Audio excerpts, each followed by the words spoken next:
بھارتی وزارت خارجہ نے تصدیق کی ہے کہ کمانڈر تیواری نے قطر میں دوبارہ گرفتار کر لی ہوئی ہے۔ بھارتی بحریہ کا کمانڈر کی دوبارہ گرفتاری نال بھارتی فوج تو متعلق ایک پرانا اور حساس معاملہ ایک بار پھر عالمی سطح پر زیر بحث آ گیا ہوا ہے۔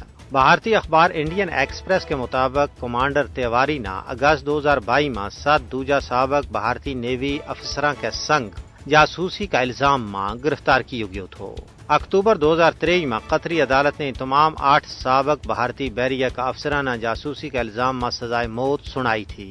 بعد میں بھارتی حکومت کی سفارتی کوششوں کے باوجود فروری 2024 میں تیواری نے سنگین الزامات کے باعث بھارت کے حوالے نہیں کیا گیا تھا۔ دفاعی ماہرین کو کہنا ہے کہ یہ معاملہ صرف ایک فرد یا ایک کیس تک محدود نہیں ہے، بلکہ اس نال بھارتی فوج کی پیشہ ورانہ ساخت، عسکری تربیت اور داخلی نظم و ضبط پر بھی سنگین سوالات اٹھ رہے ہیں۔ جاسوسی جیسا سنگین الزامات اور قطری عدالت کی طرفوں سزائے موت کا فیصلہ نے اس تاثر نے تقویت دیتی ہے کہ بھارتی عسکری و خفیہ اداروں کی سرگرمی بین الاقوامی قوانین اور ریاستی حدود تو متصادم ہو رہی ہیں۔